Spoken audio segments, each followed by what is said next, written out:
All right, episode 19 of the Strawberry and Lizette Mexican Ginger podcast is another edition of Unreleased audio. So Lizette is actually trapped in Mexico right now because a hurricane hit Cabo while she was down there for her sister's wedding, so we didn't get a chance to record a new podcast. But this gives me a chance to finally post something I've been holding on to for a while. Two things, actually. A 1,000 rat question that Lizette asked me, and then a phone call from a radio listener who wanted to weigh in on a topic we were discussing one day, and we had the most interesting conversation that we couldn't air, so I saved it for a future podcast. You'll hear all that and more coming up next. It's podcast time. It's the Strawberry and Lizette Mexican Ginger podcast, not suitable for a younger audience.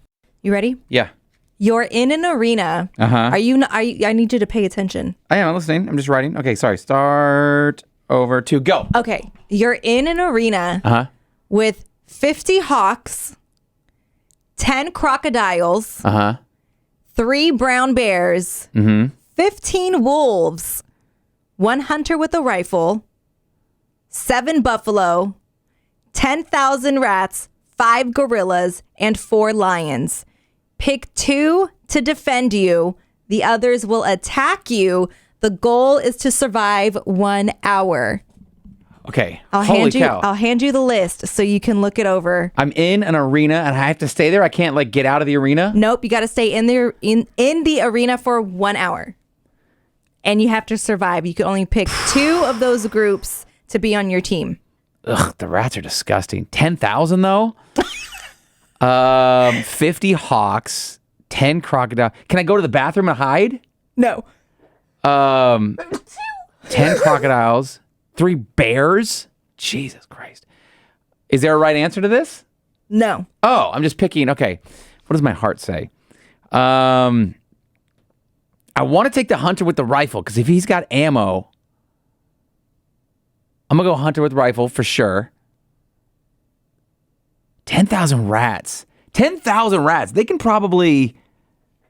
There's enough rats where they can, crawl on the other animals and bite them and eat them. Right?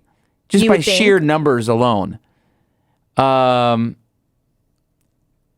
of your Instagram friends just said something inappropriate. Sorry. All right, I'm going to go hunter with rifle and 10,000 rats. Wow, really? Okay. So it's me, a hunter, and 10,000 rats. Yeah, that's what I'm going to do. What's your answer?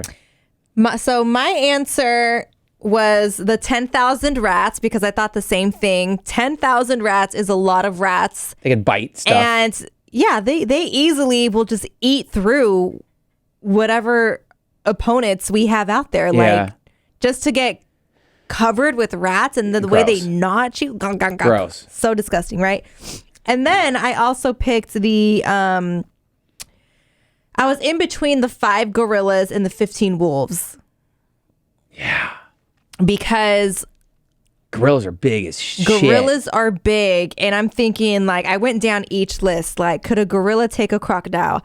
I think absolutely. Yeah. Could a gorilla, take a buffalo? There's buffalo in there? Yeah. Oh, I didn't see the buffalo. 7 buffalo. Huh. So I'm okay, could a gorilla take on a buffalo? That might be a little more challenging, but the rats probably could. So that's why they're on my team. And then I think a gorilla versus a lion. I think a gorilla would win, just punching a lion enough. Yeah. They have hands. They're super strong. On the other hand, wolves are ginormous. Yeah. And the wolves will outnumber the gorillas. I think wolves are probably faster. They're quick. And they're very not territorial. just in their own pack. Yeah. Pack mentality. Yeah. Pack mentality. So I was between wolves and gorillas. I ultimately picked gorillas. 10,000 rats and gorillas. But the hunter with the rifle is going to snipe you and you're dead. You have to survive an hour, right? An hour? Right. But the hawks could just claw his eyes out. And then what are you going to do? Well, he's going to shoot him. He's a rifle. You think he can really just shoot 5 hawks? Yeah. 50 hawks? Yeah. I don't know. What if he doesn't have good aim? Well, he's a hunter. It didn't say like Bob with a rifle. It said a hunter, like a professional rifle killer. Do you think a hunter is going to survive being attacked by 3 brown bears? No. Just Bears because and gorillas, he has a rifle? No. And gorillas? No. And lions? Like, no. I'm sorry. The hunter with the rifle was a bad answer. Give me the list again. 50 hawks. 50 hawks. 10 crocodiles. 10 crocodiles. They ain't shit. You can just go, if you're in an arena, you can just go up a couple stairs. The crocodiles can't come up the stairs. Okay, 50 hawks, crocodiles. Who's next? 3 brown bears. 3 brown bears. 15 wolves. 15 wolves. 1 hunter with rifle. But aren't they all going to attack each other? No, they're going to attack you. Who said? Who said the bear is not going to attack the wolves? It says, or the wolves won't attack the buffalo. It says right here, pick 2 to defend you. The others attack you. Oh, I didn't get that part. Yeah, you're right. Okay. Goal is to survive 1 hour. Okay, how many wolves again? 15 wolves. 15. Okay, who's next? 1 hunter with rifle. Okay, the hunter with the rifle. 7 buffalo. Buffalo are big as hell. I think the rats are taking out everything on this list except for the hawks. Yeah.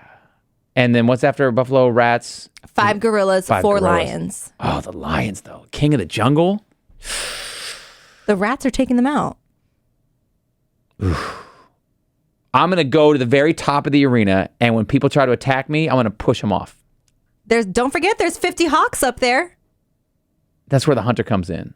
I'll be pushing the bears. I'm sorry. I'll push the bears and the gorillas off the top of the arena. You're definitely not lasting an hour. I got this. And I'll wear camouflage so they can't see me. You're definitely not lasting an hour. Goodbye.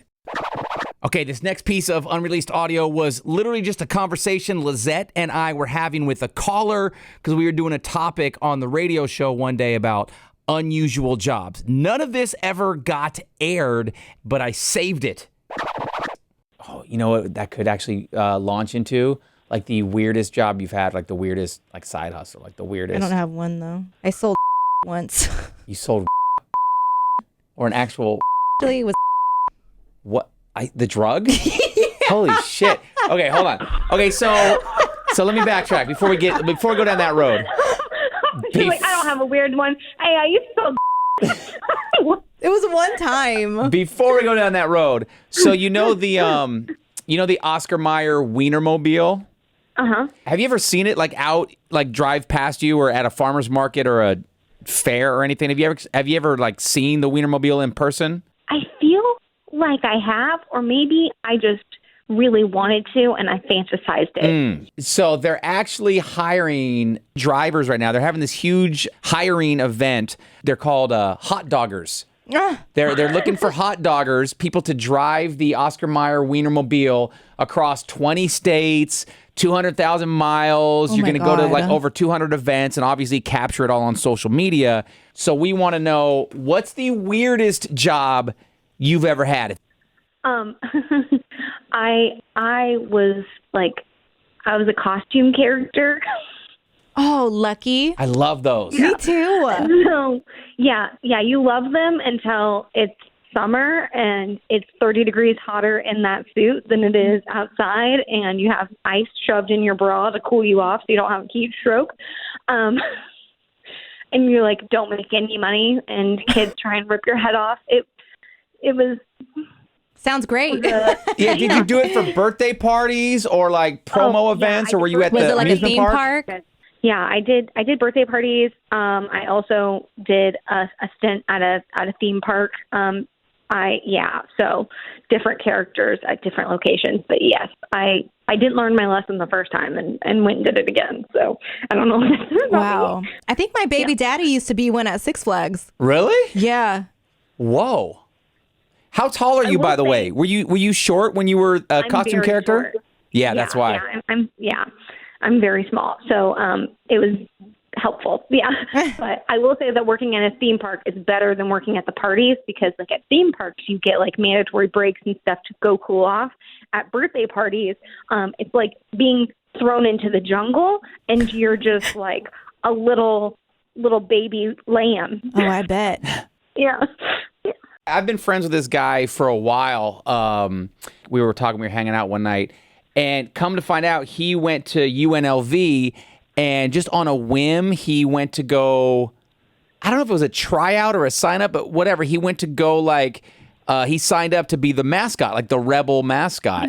And he went through a quick tryout, and he just thought whatever. And he got it. He was one, I think they had two, they would rotate, but he was one of the mascots, and he would have to bring the mascot outfit home to his dorm in a big bag. And he's like, man, I was a mascot for a couple years. Like you're carrying a dead body yes. in a bag. And people are like, what's in the bag? And you're like, nothing.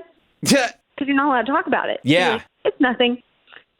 It's a big tryout process that he had to go through. That's crazy. It's stinky too. They smell disgusting. Oh, I bet. And like everybody, because you can't wash them. Yeah, you can't wash the heads. You can wash the body, but you can't wash the head. And multiple people wear it, and you get so sweaty and stinky. And you put it on, you're like, ugh. Yeah. So. Isn't there a trick like vodka? Isn't there like you spray vodka on it or in it? Inside of it, and we would do that like when we were going to like hospitals and stuff. We would sterilize it with alcohol before going to. Or you could drink the alcohol and then go to work. Yes, we definitely did that too. That is like that's the best way to get sober fast. Like if you have a hangover, like I am one of those lucky people that never gets a hangover. But at mascot camp, everybody is just trashed the entire time, and then they just get into. Hold on, pause. Time out. There's a mascot camp? Yes, so there's mascot camp, and it's like 70 guys and 3 girls, and it's like such a sausage fest. I remember being like 19 years old. I left my phone in like one of their rooms. I went to go get it, and 70 guys were chanting, "Tits out for the boys, tits out for the boys." And they wouldn't give me my phone back until I flashed them. That sounds my very God. rapey. Yeah. They also, at mascot camp, they teach you how to disarm children. Like, they teach you how to hurt a child without people realizing that you're hurting a child. So if a kid is being bad, like how to squeeze it and where to pinpoint it, like what pressure spots to hit on a child. What? God. This is new information. I didn't know any of this. Mascots are they're like Liam Neeson and Taken. Yeah.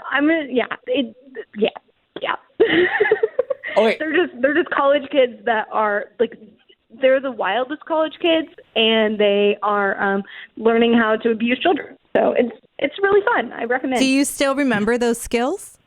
Oh yeah, definitely. Wait a minute. So this isn't just for your college or your theme park or whatever. Right. This is a mascot camp that mascots from all different agencies and companies and teams go to learn. It's a collegiate camp. Okay, so it's collegiate. Like when all of the cheerleaders and dancers go to like UCA camps, the mascots go too.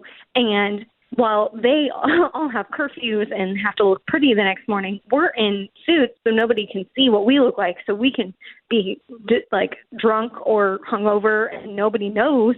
And so we would just get trashed all week long.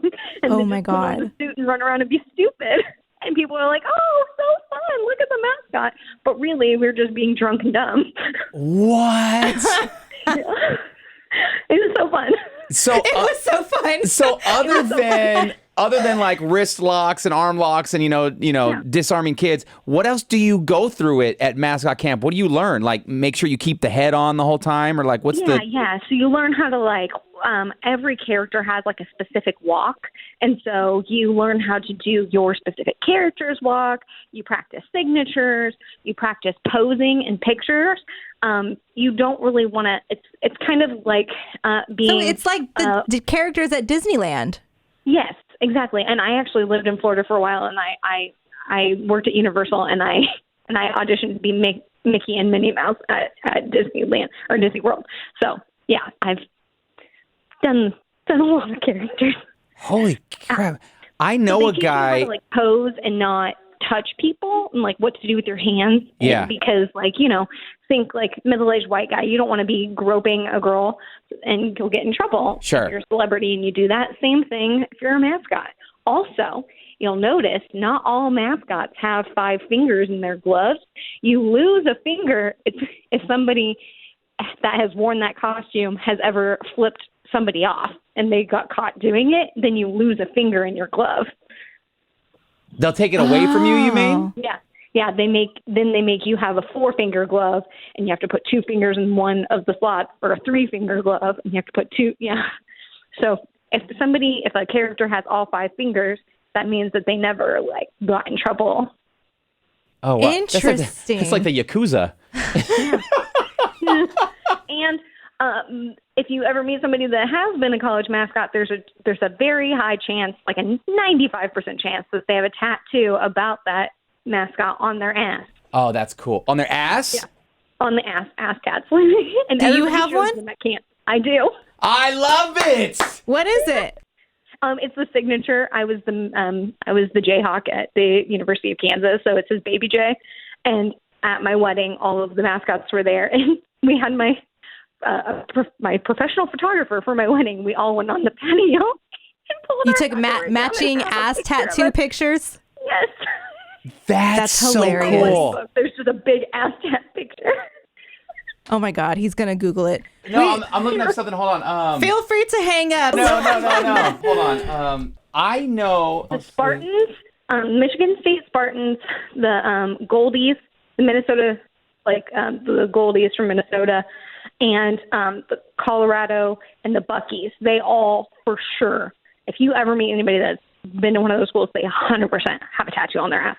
I know a couple professional sports mascots. I know several. I should call them up. I know some guys in NFL and in Major League in MLB. It's a tight-knit community, right? You guys are all kind of tight-knit. Yeah. So we would do events together. The college mascots, especially being a D1 school, would do events with the professionals, and so we would meet them and hang out. I did a soccer match as a mascot. There was a big during halftime of a soccer game, of a professional soccer game, the halftime show was the mascots all throughout the state played soccer with a giant soccer ball. Oh, that's fun. It was so fun. Yeah. Do you know a guy named Zach or Zachary? That name sounds very familiar. I don't know if you guys cross paths. He is and was a mascot in Arizona for the hockey team and the baseball team. A friend of mine, he wrote a book, not related to mascotting, but I believe he, at one point, kind of created this convention where all the mascots would come together. I don't know if it was collegiate or professional sports, but he was behind this whole get together of all the professional mascots, because you guys are a small industry, tight knit industry, and just to kind of communicate and network with each other. Yeah, and I some of the guys that I was on the team with, they went on to do professional sports. It's harder as a girl, and a small girl at that, to get to have a career in professional sports like that, because most professional teams, the mascots are bigger because the arena is bigger, and so in order to be more seen, but yeah, I have friends who, one is for an MLB team, one does hockey, one does basketball, so it's definitely cool to see them go on and do that. That's so cool. Oh my God. We're going to do an entire podcast about mascots. Yeah. That's funny. Well, thank you for your insight and your... Happy to. Yeah. Have a good one, guys. You too. Bye. Bye. Bye. Yeah, as we're talking, I'm like, it's so much we can't put on the air, so we'll use that shit for podcasts, and I'll call up some of my other people, because I didn't know they went to fucking mascot camp. What? All right, that was another edition of Unreleased Audio. We will get back to the regular podcast once Lizette gets back from Mexico. Follow us on social media at Strawberry and Lizette. You can follow Lizette on Instagram at LIZETTELOVEE. You can follow me on Instagram at Strawberry Radio. And of course, this podcast streams on all platforms as well as our YouTube page. We'll talk to you next time. Peace.